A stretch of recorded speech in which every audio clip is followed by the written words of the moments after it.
So thank you so much for chatting with us. It's really, really lovely to be here in Washington, D.C. And I was wondering if you could tell me a little bit about the festival, where it came from, and the vision now of what this film festival is. So the festival was started 20 years ago by a curator called Linda Murray, who had come to work in DC. And at the time, she was really working in theatre. And she found that there wasn't much work directly coming from Ireland to DC, and she wanted to change that. And so she set about setting up the organisation that is Solas Nua. And then the following year, within the first year of them being in operation, she put together a film programme. And that film programme snowballed then and has become what we now know as the Capital Irish Film Festival. So I came on board in 2022. I was hired by the former executive director, Miranda Driscoll. And at the time, the festival had been going for almost, I think, 16 years. And it really had established itself. And I felt my role was to really expand it, to amplify the message of what we're trying to do here, but also back in Ireland, to bring on board new funding streams, and to really try and make it a standout signature festival along the Irish Film Festival circuit.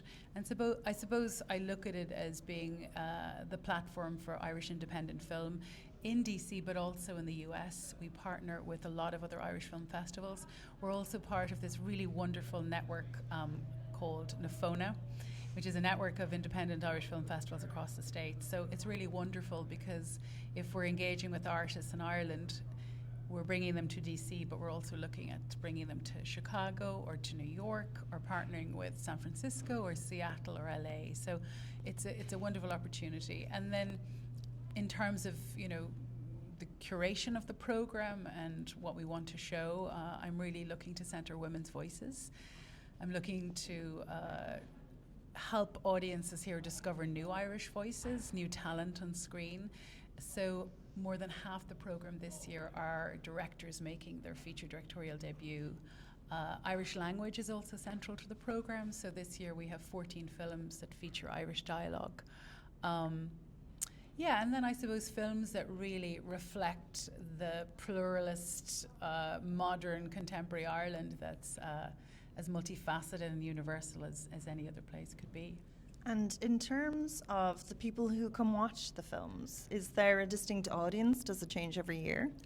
We have a core group that come every year that are the stalwarts. They are the supporters. They're the first people to buy the passes. They come to everything. Today at the third last screening, I actually asked everybody, because I always introduce myself, so I asked everybody to put their hand up if they'd been to any of the other films today or if they were a pass holder, and literally I think it was like a third of the audience put their hand up, so it's almost 100 people. So there's a really core group of people who are devotees to Solas Nua, but also really passionate about film. And then we have a really broad audience it's a real mix of ages, people from different parts of DC. Some people come obviously from Maryland, from Virginia. When we say DC, we're talking about the entire metro area, but they're very discerning, they're very well educated, they have real opinions about the film. They want to engage with the artists. And so one of the things I tried to do when I came on board to take on the festival is to try and have as many of the artists travel with their work, because it makes for such a different experience as an audience member to hear the artists talk about their work and to hear them talk about their practice of making the work, to hear more about the ecosystem that's happening in Ireland, north and south. So, one of the other things we're trying to do at the festival is bring filmmakers from Northern Ireland and the South. And so as part of that, we do have a short film award, the Norman Houston Short Film Award. The audience, they're very aware of Irish affairs. They're very up to date with contemporary news and social stories that are taking place in Ireland. And then this year we have a lot of new people, younger people, and then a lot of older people. We had a couple that flew up from Florida. We had another couple that came from Baltimore. We had more people that came down from New York. So yeah, we've definitely reached some level of a tipping point this year in expanding audiences. And there's been some really, really packed out screenings. One thing on our end, the festival culture that we know is it's good crack. So I was told by two filmmakers, I go to this one because it's good fun. Yeah, we had last year, I think, all in all, there were 27 visiting artists that come over. And, luckily we're supported by Culture Ireland, and we're supported by Screen Ireland, we're supported by the Irish Film Institute's international programme, the Embassy of Ireland, the Emigrant Support Programme, Government of Ireland, Northern Ireland Screen, the Northern Ireland Bureau. There's a real circular level of support across agencies, north and south, and then over here locally. And what it means is when we can bring those artists over, it's just an opportunity for them to, I suppose, allow a different audience to see their work. But the other part of that is they love the social aspect of the festival, but they also love the fact that they're engaging with other Irish artists that they may never get to hang out with. And a lot of them have said it was the first time they'd met those filmmakers while they were here, because we do build the social part of the festival is as important to us as the screening part, because we really want people to talk and connect and build community around these films. And it seems to be working this year. We're also lucky because we're at AFI, so this is the American Film Institute sort of East Coast home, and it's a restored Art Deco theatre with 2 other theatres now built alongside it. So we've 3 theatres. We program and present here for the entire weekend, so what it means is everybody is huddled together. And having worked many different festivals over the years and different types of festivals, it's wonderful when you can bring everybody to one physical place, because then you can sort of galvanize them a little bit together and keep them together. But yeah, the social aspect is big. And tell me about, maybe some of the evolution of the festival. So if it started off smaller, how did it get bigger? Did the types of films and themes change over time? Yeah, I mean, I can only speak more to, I suppose, the last 4 years. I've always known that the people who were involved, that was Pat Riley, who's a former director, Paddy Mescal, who's the board chair emeritus of Solas Nua, who are still involved. Pat still comes every year. Paddy, we had host the conversation after Botch's screening yesterday. They've always gone to Galway, they've always stayed in touch with what's happening, and I suppose what it was a much smaller festival, but the calibre and the quality of work has always been phenomenal. And I think that the through line in the festival to this day has been that when you're looking at work from Solas Nua, you're not just looking at work directly coming from Ireland, you're looking at quality work and work of a certain pedigree, and artists who have very clear ideas about their practice and about what they want to do and articulate that. And so I suppose that's the continuity.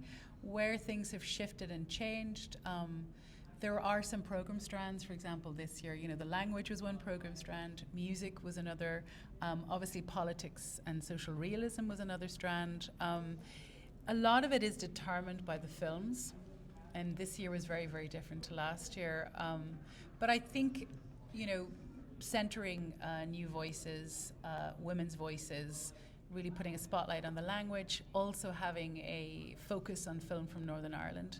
The things that we'd love to do more of are obviously we've a wonderful dialogue series. We have at least 8 Q&A talkbacks, or yesterday we had a panel discussion.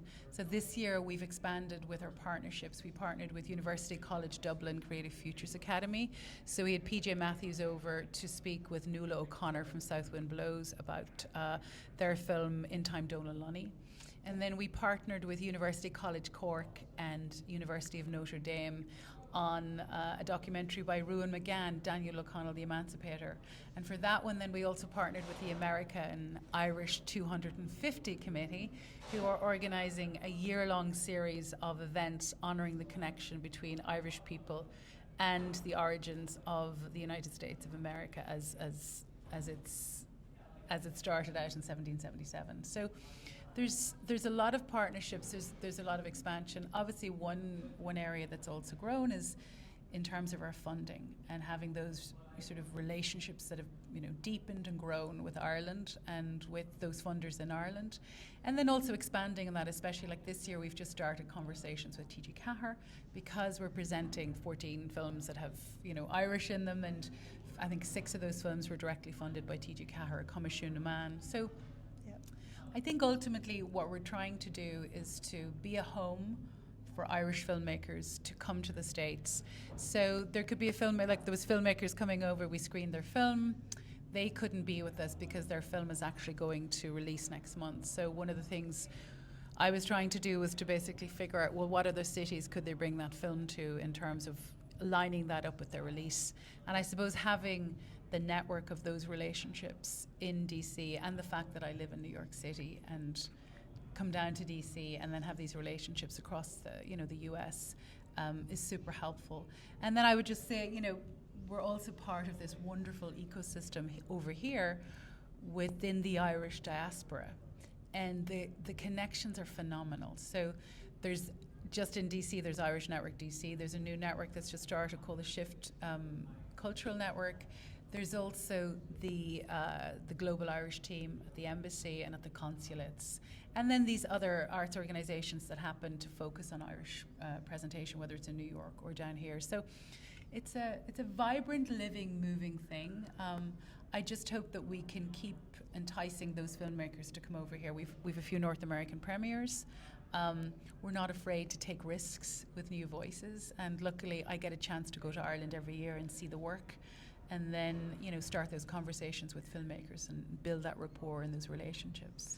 And in terms of the films, since you've been with the festival and seeing an array of voices come through in terms of creativity and films, have you noticed even a change?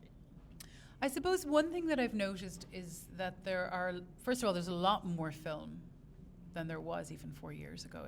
It's astonishing. Probably the hardest part of the job is we are expanding the number of films we're presenting every year, but there's still only a finite amount you can present in 4 days. Yeah. And right now our program's so chock-a-block, there's very little room between the films to build in. We'd love to build in more dialogues. We'd love to build in more panel discussions and industry events. But I think also just in terms of the music documentaries that have been coming through the last few years, there's a younger generation of filmmaker who just seems to be getting out there and doing it their way. We also had a discussion last night with another filmmaker just in terms of speaking for someone of his age and his generation. They may not want to be limited by some of the contracts that are involved when you are funded or have to take funding. And he in particular decided with one film that he was doing that he wanted to basically do it on his own way. And so I thought that was a very, very bold, courageous choice to make. Yeah. I suppose that's the shift. It's the volume of work that's coming through. And then it's also, I suppose, the nature and style of some of the documentaries that we're seeing. Yeah. And would you have any hopes or goals to change for the future? Is there anything that you'd love to grow it even further, or is it just about there's a lot on? I don't know how you manage this. There's a lot on. I think for me, in terms of presenting a weekend like this, being able, the dream would be that we would bring all of the artists with their work, so that the artists would get to be here and talk about the work through their voices, through their eyes. Having the artists then be here together outside of Ireland to have a conversation about their work. Over the last 4 years, we've been recording all of these conversations with artists that have come over and been here at the same time. Sometimes it's to do with a theme that's coming up in the work. Sometimes it's more to do with learning more about what it means to be a filmmaker in Ireland right now, or what their challenges are, or letting them enter into a conversation that we're just listening into. I don't necessarily think that we need to go bigger, and the bigger would make it best. Somebody said we're the largest program of Irish film in North America. That's a really wonderful thing, but it's not that we're measuring it in terms of volume. The wonderful thing is that the relationships are there, and it's wonderful to have presented a filmmaker and then go to Galway and then meet them and then learn about the next project that they're doing. So there have been some filmmakers who we've brought over 2 to 3 years in a row. There's one filmmaker, and it just is the way it happened. We have 2 of their films here this year. So I would like to see those relationships deepen. I would like to learn more about how we can be a better support to independent filmmakers over here. The thing that's come, that rings loud and clear over the last 4 years is there is a market for Irish filmmaking in the US. We can connect it to the diaspora, but really it's much bigger than that. It's to do with the fact that the caliber of work coming out of Ireland and the type of storytelling is just phenomenal. I always say it stands up on its own, not because it's Irish, but because it's really great storytelling. It's also the fact that, you know, we talked about this in opening night, the nature of the stories that are coming out of Ireland. There's this courage and fierceness and boldness to not be afraid of the truth and to tell the truth, and also to go very deep and very dark, and then also to hold the light and hold the humour. And I really think it's what makes this sort of Irish psyche, you know, it's what we're known for, I suppose, but it's this idea of holding the dark and holding the light. And, you know, I do think I don't know enough about what's going on at home all the time. It's just what I read, but you can see where the industry itself has grown. I mean, I read about the training schemes that are happening. I would love to be in Ireland and benefiting from them, you know, even in terms as a presenter, producer. But so I don't know if it's bigger is best. I just think there's a wonderful market here, and I would love to see us deepen that and grow that, and also present work that's going to go across the States, because there's so many different Irish centres across the States.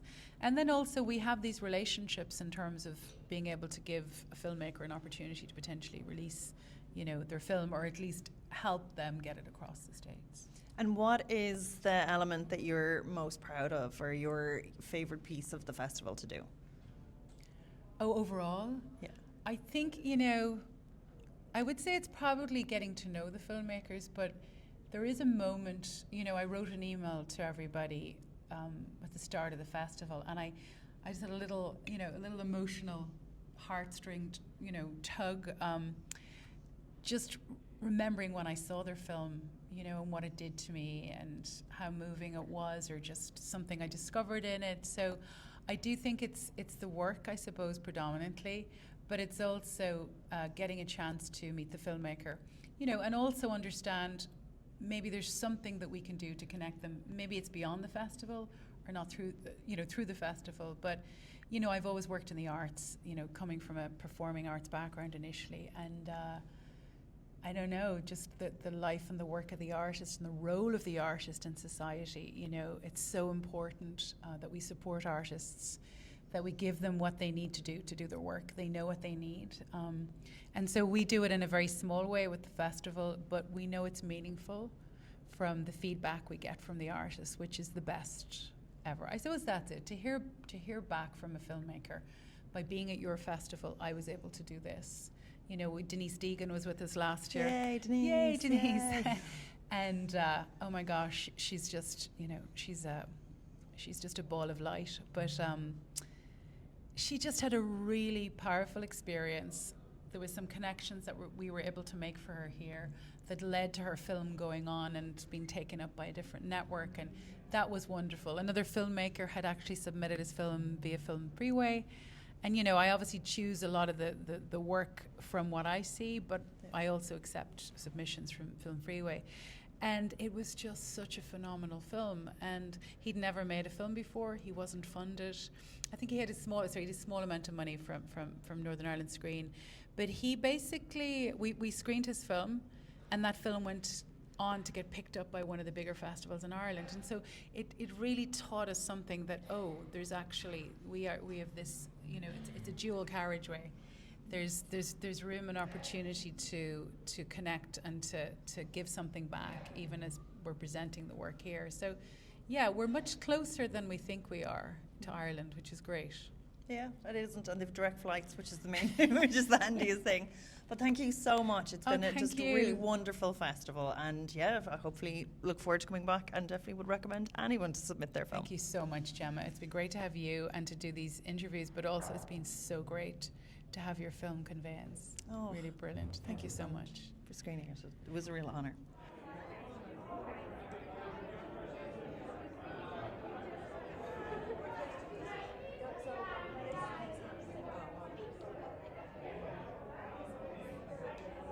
Variety of the films and the way that the festival organizers, Maedhbh in particular, are able to bring artists, directors, producers to come speak about the films and speak about the importance of being able to show their films to an American audience and engage an American audience. And the burgeoning Irish film culture. So it's a great introduction to the variety of Irish artistry that is flourishing now. I thought it was so well organized and such a fantastic mix of types of movies between the documentaries and somewhat comedies and definitely a lot of drama.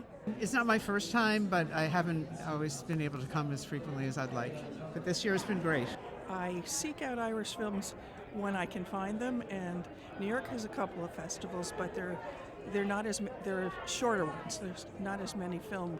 So this is my first time coming to this, but I will come again. Well, it was very interesting because the first time I went to Ireland was in 1970, and then again in 71, and I met Andy Irvine. So it was all part of the music that was going on, and my friend in Dublin was good friends with Andy and some of the other musicians. So, and I followed Christy Moore. I love his music. So, and my father was born in Ireland, so we were Irish step dancers growing up, and the culture was definitely embedded into us from a young age. Well, I really like Saipan. I mean, the films have been all so different. I really love Let the Land Speak. I mean, that was just such a beautiful and moving film. I haven't seen anything I didn't like yet, so it's been great. Brilliant. Thank you so much for chatting with us. Oh, Cheers. my pleasure, yeah. Thanks.